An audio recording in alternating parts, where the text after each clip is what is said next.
Ben Darnell on your afternoon drive. Do we still have Ed on the line? No, he's gone. Okay, We lost them both. We lost them both. We were trying to get Ken Shamrock and Ed Soras back on the line to talk about this. There's a big MMA thing coming up at the Foxwoods Casino on the 22nd, and this is a long-awaited debut of LFA MMA in New England, and these are some of the best athletes that ultimately are trying to get up to the UFC. Is Ed there? Ed Soras is on the line. He is the CEO of Legacy Fighting Alliance. And Ed, welcome to the Rob Dibble Show with Ben Darnell. How are you, sir? I'm great, man. Thanks for having me. First of all, talk about this. I mean, New England loves their MMA. We get tons of MMA around the casinos here and over at the XL Center and stuff like that. Describe Legacy Fighting Alliance and how these guys dream of being in the UFC one day. Yeah, well, Legacy Fighting Alliance, the LFA, is, the number one developmental organization in the world. So currently, approximately almost 40% of the current UFC roster are LFA alumni. So basically, we're kind of like the Division I college football of our sport. The majority of, for instance, this past weekend, 9 of our alumni competed in last week's UFC. So in just about every show, every UFC show, we have anywhere from, on the low end, 10 to sometimes 40% of the card are LFA alumni. So basically, this is kind of, like I said, the Division I of our sport. LFA MMA going down Saturday, getting started. Really, the big card starting at 9 o'clock. Foxwoods down south here in Connecticut. Can't wait for this to get started. And as you're explaining this, Ed, this whole evolution of MMA over Rob, last 35 years, 40 years, it's just fascinating to watch. Is Ken on the line, Kurt? You say thumbs up. Ken Shamrock, everyone. Ken, when I got started with MMA, and I think Rob knows about this life too, I'm talking 97, 96. I'm in the back of a video store. I'm getting my sister, who's 18, to rent the Ultimate Fighting Tournament featuring Ken Shamrock. And man, those tournaments and those videos were the start. Can you imagine where we're at now with what Ed just said as far as feeder leagues, as far as so many names and disciplines of fighting, so much knowledge for the normal sports fan to know about MMA? Take me back to 96. Did you ever think we'd be here in 2025? Yeah, and I'll bring you back farther, too. It actually started in Japan in 89 and 90, where I became the champion over in Japan. And then UFC came out in 93, and I was still under contract with the Pancras organization over there, and I was the champion, and I came into the UFC, which was a whole nother level because there it was open hand striking, had all the kicks, knees, everything, submissions. But in then it was basically no rules. I mean, literally no rules. They said there were rules, but really when you think about it, they said no eye gouging and no biting, but if you did that, they didn't stop the fight. It just means they fined you. They didn't stop it. So a guy could actually still win by eye gouging you, because if you couldn't continue, then the guy got awarded the fight. That's how barbaric it was and how so unmanned it was at the time. And I remember thinking in 93 and 94, 95, after it started to get sanctioned and get rules put in, you started to see some future there. You started to see the actual training pick up. You started to see it go mainstream a little bit. When Mita and Tito actually did the fight, I think it was UFC 40, it really got a lot of mainstream attention. And to see where it is right now, like groups like LFA, who are tremendous right now at putting out fighters. You just heard them talk about, half the UFC card is LFA alumni. So those guys have done a great job. March 22nd at Foxwood, I will be there watching these fights. I'm excited to see this young and new talent up and coming. Ken, your career and my career are very similar. I was 19 when I started minor league baseball, and it took me 4.5 years to get to the major leagues. And at the same time, like WWE, martial arts, I have a lot of friends in the martial arts industry when they were taping off squares in a ballroom and fighting, and they had no equipment and stuff like that. Explain like your start, like you said, over in Japan. But I mean, I know some of the old school guys like Bas Rutten and guys like that. How difficult was it for you, and how old were you? Because we're talking about obviously LFA now, where these guys, it's more organized, more protection. You have trainers, you have referees that are looking out for your well-being. Describe the 80s and what that must have been like compared to 2025 and kind of like the minor leagues of UFC.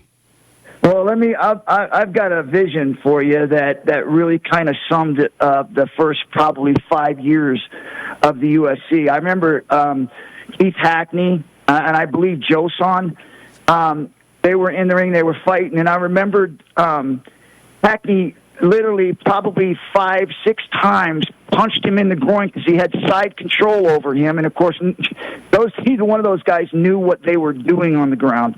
So Joe Son was flopping around on the ground.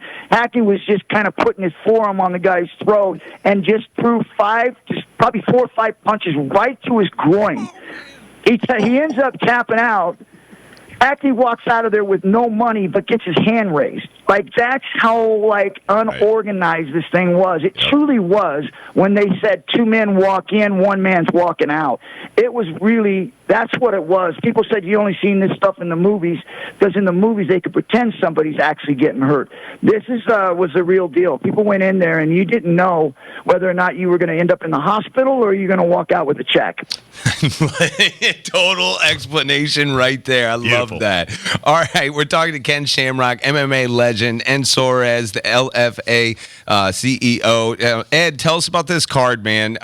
Just like Ken was telling us, a lot of up-and-comers on this card, and now that we're so schooled and so versed in the sport, you're starting to see names that you see all the time. Prelims start at 6:30. Main card will start at 9, and I'm looking at a prelim fighter named Raylan Gracie. All right, is he like one of the Gracies that we all know from Brazil? Tell me about him, and then tell me about some of these main events.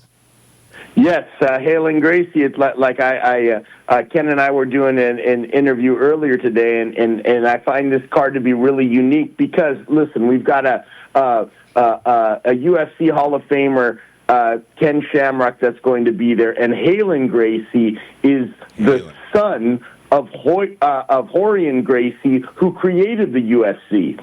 So it's pretty cool to have a son of the guy who created it, Ken Shamrock, who's a UFC Hall of Famer, a legend in the sport. They're going to be there. And yes, Raylan is going to be making his pro debut on our card on Saturday night. Awesome. So it's super exciting to have a kid like that come and make his debut there. And then our main card is stacked. We've got 5 fights that are absolutely stacked. Being the main event is going to be a LFA heavyweight title fight.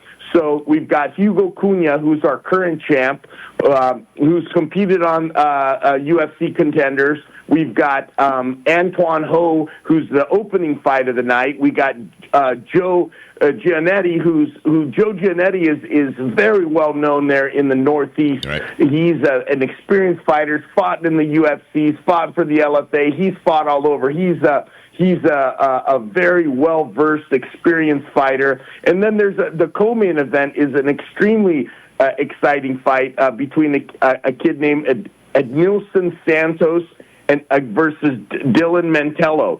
And Ednilson Santos is a guy who trains with Alex Pereira, trains with that team. So you're going to expect to see a very exciting fight. And like I said, once again, the main event, which is Hugo Cunha versus Denzel Freeman, that's going to be, I would say that the winner of that is definitely going to be the next heavyweight that you see in the UFC. Ken, you're unbelievable career.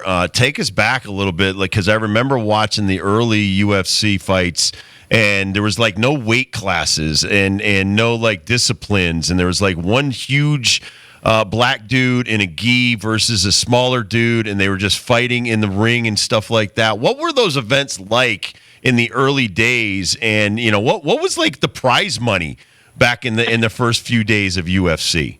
Yeah, we don't want to talk about the money.